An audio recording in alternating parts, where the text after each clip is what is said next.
was taught racism. From as young as I can remember, I was told black people are violent. Black people are lazy. Black people are not as smart as white people. I remember my dad told me that black people are too lazy to work, and so they depend on welfare to live, and they sell drugs. 10 minutes after my dad said that to me, a man knocked on the door. I let him in. He handed my dad some money. My dad weighed out some marijuana and a few pills and handed it to that gentleman. And then we went to the store to buy some groceries. We didn't buy groceries with the money that that man just handed my father. It was little yellow, blue, and green food coupons. So my dad is trying to teach me that black people are drug dealers on welfare while my dad was selling drugs out the living room, living on welfare. You see, he would tell me, son, I work very hard. I don't make enough money to provide for you kids, so that's why I sell these drugs. I just love you so much. And these food stamps, well, I pay my taxes, so I earn them. You see, the indoctrination begins at a very young age. We are taught without even knowing it, there are two Americas. Despite marijuana use with the black community and the white community at the same rate, the black community is arrested and convicted at a rate 3 times higher than white America. There are black Americans in prison right now serving 30 and 40-year sentences for marijuana, while corporations are becoming multi-billion-dollar businesses selling marijuana. There are two Americas. Tell them, Charlie. Tell them. If a man broke in my house right now, and I shot that man in the back, albeit in my own house, I could not claim self-defense because I shot him in the back. But a police officer can shoot Jacob Blake in the back 7 times and still be at work. If that's okay with you, we are on different moral platforms. We are on different ethical existences if that's okay with you. Hi guys, my name is Esther Daniel and you're welcome back to the channel. So this white man went off. He's basically telling white America, you all been lied to. Everything they told you about black people, about history, about this country, it's all a lie. And I'm not gonna lie, I wasn't expecting him to say it like that. He really dropped the truth bombs. And some folks didn't like that one bit. Let's get into it. Drop your thoughts in the comments and don't forget to subscribe to the channel, like and share the video to help the channel out. Americas. The America I grew up in says if you comply, everything will be okay. Well, for white America, that's true. But black America faces a very different reality. The use of force and the threat of the use of force is actually 4 times higher for police-initiated interactions. The America I grew up in will say, if you stop talking about racism, it'll go away. Well, for white America, that's true. Because as a white American, I don't have to think about my race. I'm not judged by my skin color as soon as a potential employer meets me, as soon as a loan officer meets me, as someone that's coming to appraise my home for sale. Don't judge me. By white American, I can completely forget about my race and even racism, so long as nobody talks about it. So then in my world, it won't exist. Well, I've decided enough of that. I'm here to call white America to task. I'm here to tell white America it's time to stand the hell up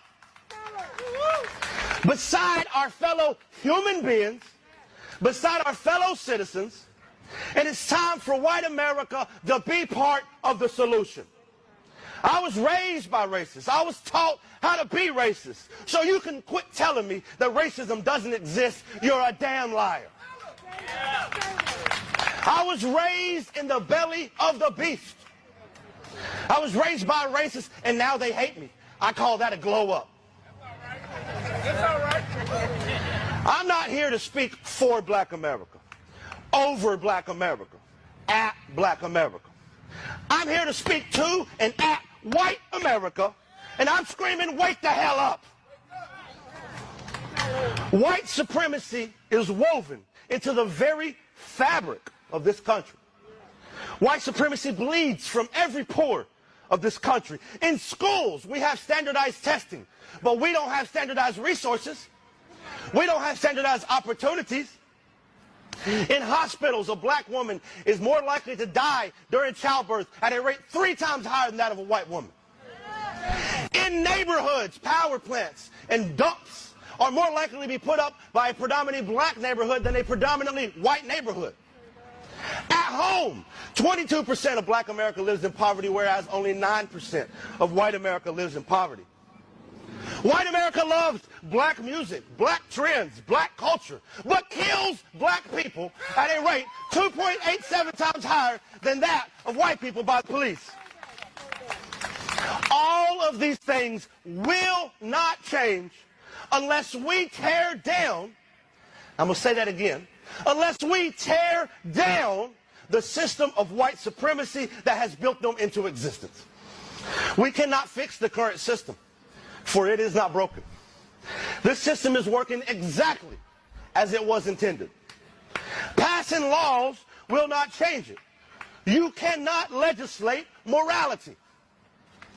Black America has screamed tirelessly for decades about these injustices, while white America has turned a blind eye and a deaf ear. Well, I'm here to say no more. Change is coming. Revolution is coming. It's time to open your eyes, white America.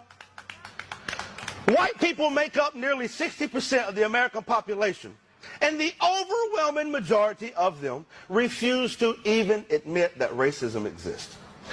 They think that there's a conspiracy against them by the government with zero evidence, but ignore the obvious systemic racism and oppression against black America that's well documented. Well, I've made it my life's mission to call white America to task. Mr. Blake, Miss Austin, to all the families of victims of police brutality in this country, to all of those of you who wake up every day and deal with the system of white supremacy built to marginalize you, I say to you this one thing: I will stand with you. I will march with you. I will protest with you. I will fight with you. I will use my privilege and my platform to demand that white America stop ignoring this humanitarian crisis happening right here in America. So, white America, this is your choice. Either be part of the solution, or by God, you are the problem. No justice. I've never told this story in a video. I've mentioned it on podcasts before, but I've never made a video and told the story. My mother, seen here, was 16 years old when I was born. My dad was 21. They'd been together since she was 14. So she was 14, he was 19 when they got together. You guys have heard me talk about my dad before. He was very racist. My mother will tell you the same. And my mother, being very young and uneducated, she just kind of went along with whatever my dad did. And he was also abusive. My mother was abused. And I talked to her before I made this video to make sure that she's okay with me telling that part of her story.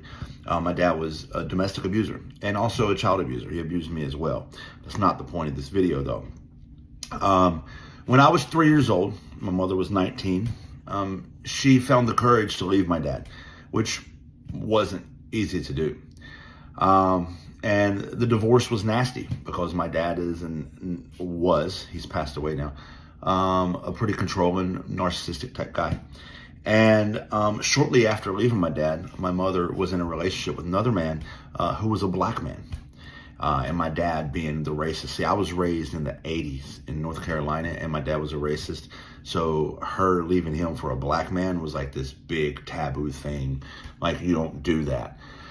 And so when everything went to court, my dad ultimately got custody of me because the judge in the 80s in North Carolina is not giving the child to the woman dating a black man, to the white woman dating a black man, especially when my dad was the one with the career and the income and the money, and my mom had nothing. He had left her with nothing.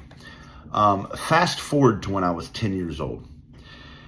During those 7 years after the divorce, my dad taught me to hate my mom. He taught me that she was a sinner, that the Bible did not approve of interracial marriages. He showed me in the Bible where the Bible says you can't marry outside your race. And I believed her to be basically of the devil himself. I hated her. When I was 10 years old, I found out that my dad was being taken to court because my mother was trying to get visitation rights. I was terrified. I didn't want to meet this evil woman. She won. She got visitation rights of me. I'll never forget ever to this day. I can still vividly remember where I was, the weather and everything when she picked me up the first time. I was terrified. But I made it my mission, that first visit, that she would never visit me again. I made that my mission, that she would never want to see me after this day. I called her a sinner. I called her children, because she had 3 children with her second husband. Obviously, they were biracial children. And I called her children the N-word. I called her an N-word lover. Now, keep in mind, I'm 10 years old. But this is how I was raised. This is what I believed at age 10. And she told me, you shouldn't think like this or talk like this. And I ignored her. It was like a 2-hour visitation, whatever it was. And then she dropped me back off at my house. And I told my dad, she'll never pick me up again, Dad, I promise you. 2 weeks later, when it was time for her next visitation, I waited in my yard on the Saturday at the time that I was supposed to be there. And I was sure she wouldn't pull up, but she did. She did pull up. I was befuddled. Oh my God, she came back. This time, she took me to her house in a mostly black neighborhood, and a place I had never been. I was raised on the mountain, all white neighborhood, very much racist. And I was told that black neighborhoods were crime-ridden, filthy areas. Avoid them. So I went to this black neighborhood and I thought, oh my God, oh my God. I went in her house and she said, I want you to meet your brothers and sisters. And they came out and they were so excited to see me because my mom had never told them a bad thing about me. And I wanted to be mean to them because that's how I was raised. But I couldn't. I couldn't bring myself to be mean to them because they were so nice and polite to me. I was not nice to them. I tolerated them in my mind, but I wasn't mean to them. And then every 2 weeks she came and got me. And over the course of time, I built a relationship with my siblings, with her. And I started questioning things like maybe the things my dad told me are not true, because what I see in this neighborhood, what I see in my mom's house, what I see everywhere is not what I was told. And I had a choice to make at the early age of about 11. Do I believe what I was raised, or do I challenge these ideas? And just like my mom had got away from my dad and challenged those ideas and grew and was better, I decided that I too can be better. I started challenging the ideas my dad raised me. It started a very tumultuous relationship with my dad, as if it wasn't tumultuous to begin with. Again, I was an abused child. I'm trying to keep this video short, so I'm missing a lot of very deep details, but I'm trying to give you the idea. By the time I was 15, I had read books and read the speeches of Dr. King and watched interviews with Malcolm X. And I really started realizing, like, there's a whole nother world out there that I didn't realize. Fred Hampton, Angela Davis, these things really opened my eyes. And I even basically got into a fight with my dad over it when I was 15 and was thrown out of my house. But my deconstruction process had begun, and it has continued for the past, 27 years. I'm 42 now. And it's all thanks to my mom. Just being a mom. Just showing up. And I've never had like the closest relationship with my mom because the story I just told you. But I've been friends with her now for, how old is that? 25 years. And I just want to say thanks for showing up. Thanks for not giving up on me. I may have never challenged my ideas and beliefs and may have been stuck in the same trap that, I was born into, and I wasn't. So thanks, Mom. Happy Mother's Day. Okay, so let's talk about it. What he said wasn't just about racism. He was calling out the way white folks have been made to believe they are innocent in all this. Like, oh, I didn't do anything, I wasn't there. Yeah, you are still benefiting from the system that was built off of it. That's the part people don't want to talk about. He basically said, you were lied to about who the bad guys were, lied to about how America was built, lied to about what equality really looks like. And the truth hurts, especially when it's coming from one of your own. That's why they are mad. And let's be honest, when a white person speak up like that, other white people listen more, because that's the reality. He's using his voice to say the stuff black folks been screaming for decades. And he's not saying it for clout. He's saying it because it's real. I respect that, because he didn't sugarcoat it. He didn't say, oh, it's just a few bad apples. Nah, he said this whole tree been rotten. And that's what makes this video so powerful. It's not about hate, it's about truth. If hearing the truth about racism makes you feel uncomfortable, maybe that's a sign you have been too comfortable for too long, because the truth ain't supposed to make you feel good. It's supposed to make you think. So yeah, I salute that man for saying what needed to be said. And for the ones that got mad, maybe the reason you are mad is because deep down you know he's right. Anyway, guys, what do you think about what he said? Drop your thoughts in the comments, and don't forget to subscribe to the channel, like and share the video to help the channel out. See you in the next one. Bye.